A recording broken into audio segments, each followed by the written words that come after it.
Usapang January 2025 pa rin. Sofronio Vasquez, isa sa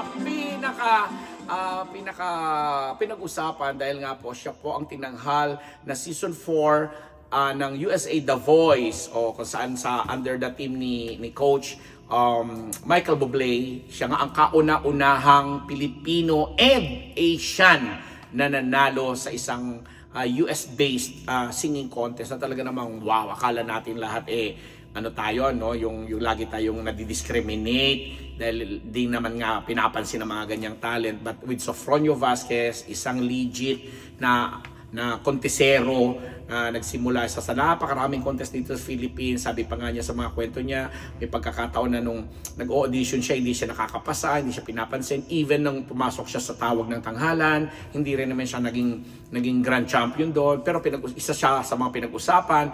And after nung nanalo na nga siya sa The Voice USA, talaga namang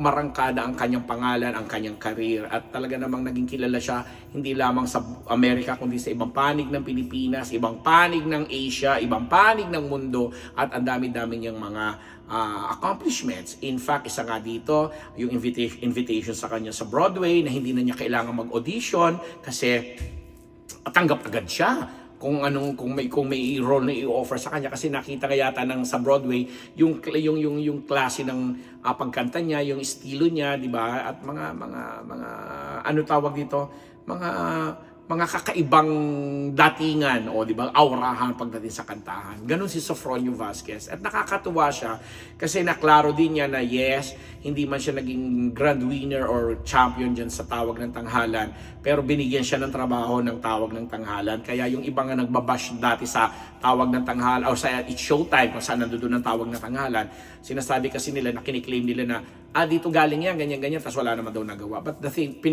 pinaliwanagan ito ni Sofronio, sinabi niya, yes, binigyan nila ako ng trabaho dahil naging vocal coach pala siya ng mga grand finalists or mga pumapasok sa tawag ng tanghalan bilang mga kontesero.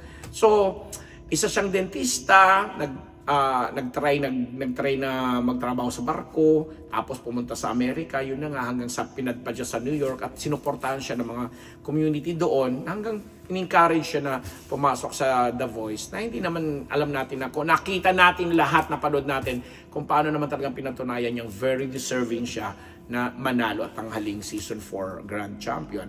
Ang nakakaaloy dito kay Sofronio, nung pumunta siya at binigyan siya ng oras ng Malacanang sa pangunguna ni President BBM, ni First Lady Lisa, at mga iba pang mga Marcoses and executives ng Malacanang. Talagang very casual, although si Sofronio kasi nakilala natin na na pagkakamping during that time na nangangampanya siya for kababayan natin si Leni Robredo. Tahayagan niyang sinasabi yung disgusto niya doon sa kalaban, who is BBM, who was na ako dyan. Was kasi nung presidential election. So anyway, despite that, winelcome siya sa Malacanang at binigyan siya ng magandang audience. At kahit nga yung kwento ng pagpunta niya lagi siya pupunta sa CR, yun yung ritual na ginagawa niya bago siya sumalang sa pagkanta dahil nininervyos daw siya, kaya lagi siyang parang na-abs. Pinag-usapan nila sa Malacanang na nagpapakita ng pagiging simpleng tao, alam mo yung human side, na-appreciate ko rin yung mga Marcoses doon. Kasi di ba, for a president or first lady na makarinig ng ganong kwento, di ba, para sasabihin nila, iba nakaka-turn off, ba't kwento mo pa yun? But ina-appreciate ko yung napanood kong yung interviewan na yun, kasi napakatao nilang nag-uusap-usap na talaga namang normal, di ba? So, sa Sofronio nung grand finals, nung huling tapatan ng school something ng tawag ng tanghala, na ang nanalo isang taga Bicol na si Carmela Coryado ba yon, Don na taga Sipukot, o di ba, taga Kamsur at Albay, and Colyado nga na naging hurado din siya doon. Natuwa ako nung sinabi niya na dati na-judge lang din ako yung ginajudge, ngayon eto na ako na rin yung nag-judge. Ang dami-dami magagandang kwento dito kay Sofronio Vasquez, pero ang nakakatuwa sa kanya ay hindi siya pinagbabago ng kanyang naging tagumpay, kasi alam namin from The Voice USA aalagwa pa ang iyong career. At sana wag mong palampasin yung offer sa iyo ng Broadway dahil talaga namang isa ka sa mga naringgan namin ng mga Broadway songs or Broadway hits na talagang boom! Talaga namang iba. So, again, hindi na natin kini-question kung gaano pa siya, kung ano ang mga nagagawa ng mga Pinoy talents abroad, lalo na sa mga mundo ng pagkanta. Isa ka ngayon sa nagbigay ng karangalan na nagbibigay pa rin ng magandang ehemplo at imahe sa mga talent dito sa Pilipinas. Mabuhay ka, Sofronio. Lagi nakasuporta sa iyo ang Unbettable Channel. Congratulations at sa lahat ng mga assignments, sa mga projects na gagawin mo pa. Alam namin dito sa Philippines, minamanage siya ng PPL, yung kay Perry Lansigan na management outfit. Pero sa abroad, ibang nagmamanage sa kanya. Pero yun nga, patawid-tawid siya. Pwede siya sa mga shows ng kapamilya, pwede siya sa Kapuso. Dahil napanood din namin yung kantahan nila doon ni Christian Bautista sa Sunday, SOP ba yan? All Out Sunday. And sa ASAP at sa iba pa. Again, maging proud tayo.